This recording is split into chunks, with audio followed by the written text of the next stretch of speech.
Hi, Yogi. We're back again. Hi, Bev. Good to see you again. You too. And today, the question that comes up for a lot of our clients is the one of blame. Um, I noticed that a lot of people use strategies that really pull them apart, like control or being right or wrong. And way up there at the top is blame. And what happens when we blame someone else immediately, we don't take ownership of our part. And really, the response we often get from people is this blocking, like they feel attacked. Mhm. Um, I'm just wondering, how do you see it come up in your clinic? The way I see blame, I think what you said is absolutely. I think we if we blame somebody, then we already see the defensiveness already. People block that, and the reason usually I see blame happens is that if I'm hurt, I think people wanna. There's a deep. We wanna get even somehow. I think blaming is a way to get that evenness. In the short term, it feels good also because Mm. you can blame it on other people and not taking ownership. Actually, victimhood feels really good in the short run, and I've done it for majority of my life. So I think that's how it comes up. People feel hurt, and they want to feel not hurt. In the short run, blame seems like a good strategy. Yeah, I love that what you said that it's so much a way of moving from shame, which doesn't feel comfortable, right up into grandiosity. Like I'm now bigger than you. I'm going to puff myself up and I'm going to look down at you. And of course, intimacy, authentic relationships really demand democracy, don't they? Um, Absolutely, and yes. and being able to see your part, just being able to take that pause and see your part will help deepen that connection that we so long for, Yeah. really, with our partners.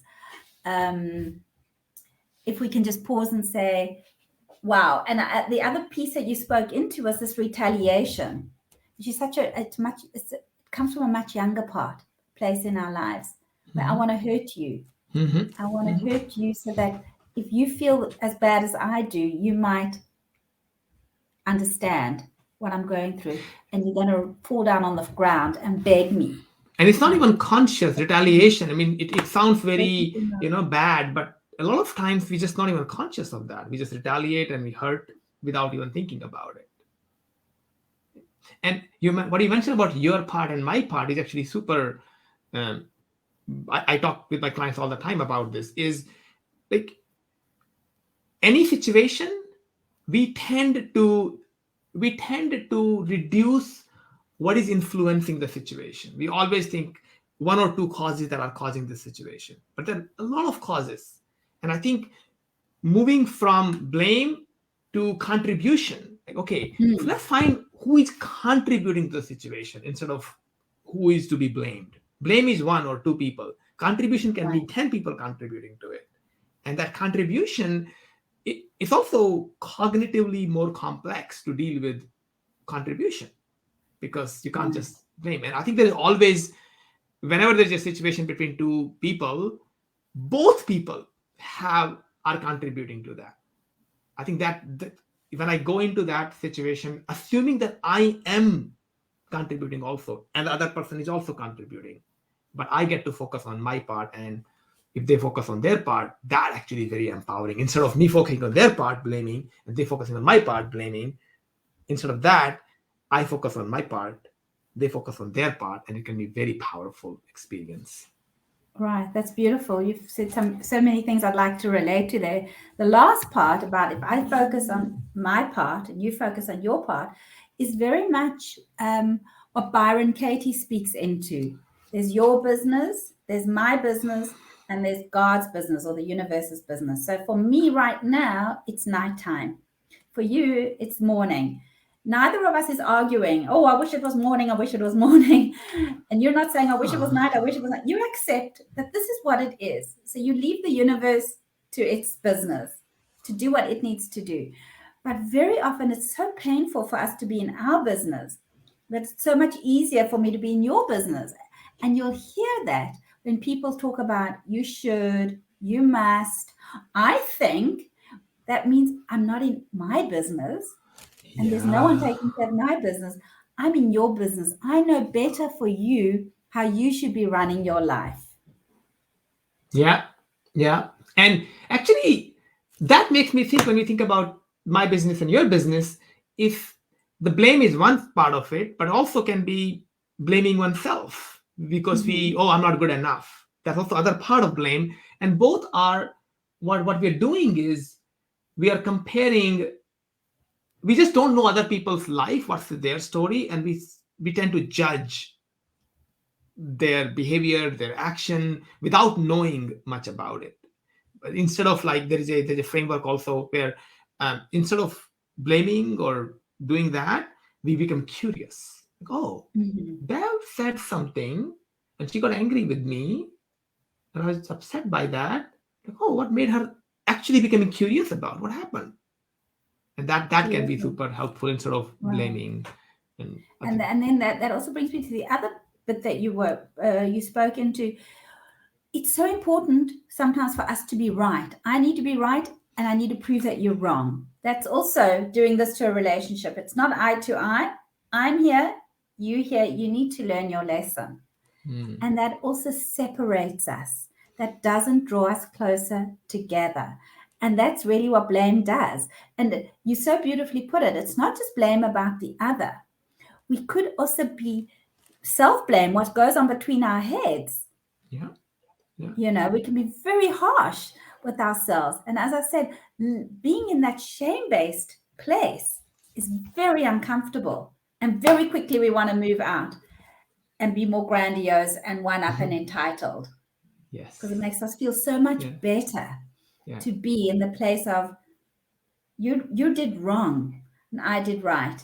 yeah, Um, and it misses if when we try and bring who is right, who is wrong, we objectify our relationships. We try and bring science into our relationships rather than this is what's happened. How are we going to manage this? What solution can we look at? can we This is look at? what's happened now.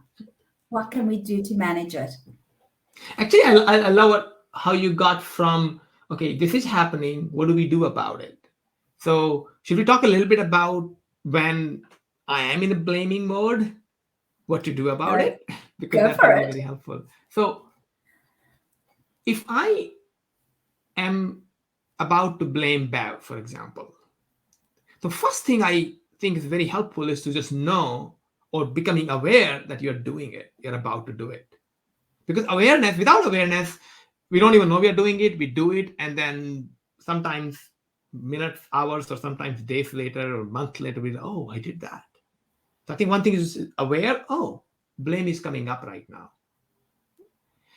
And then the second part is the contribution.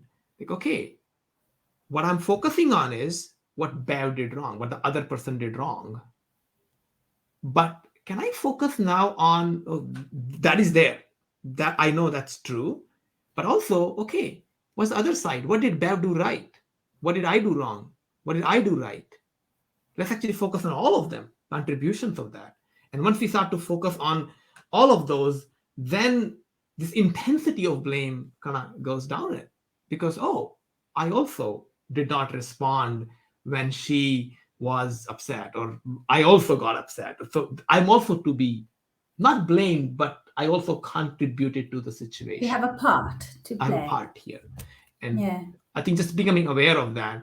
And And yeah, I love that yeah, because we have these knee jerk reactions, which are our patterns that we've brought with us from time immemorial, from our families of origin. yeah, And just taking a pause, taking a breath, and really becoming intentional and conscious of it, we can choose door B yeah, because we can't change our partners, but we can change our reactions, which will change the dance. yeah. And And that takes what you said work. about we can't change partners, I I so much agree with you. But the best way I've seen my partner change is by accepting them and actually working on my own. And then they change on their own.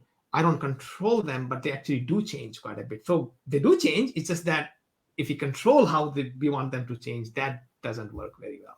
But if I I focus think on that's a myself, great next conversation. People often ask, like, if I do the work and my partner doesn't, how's that going to be helpful? That could be a great next conversation, I think. What let's do do you that think? actually. Yeah, I think like how do we focus on ourselves and accepting people, and well, if they don't change, then what? Okay, Beautiful, great. This was awesome. fabulous. Thank you, Thank Pam. you. This was beautiful. Thanks for organizing this. Bye bye. Bye.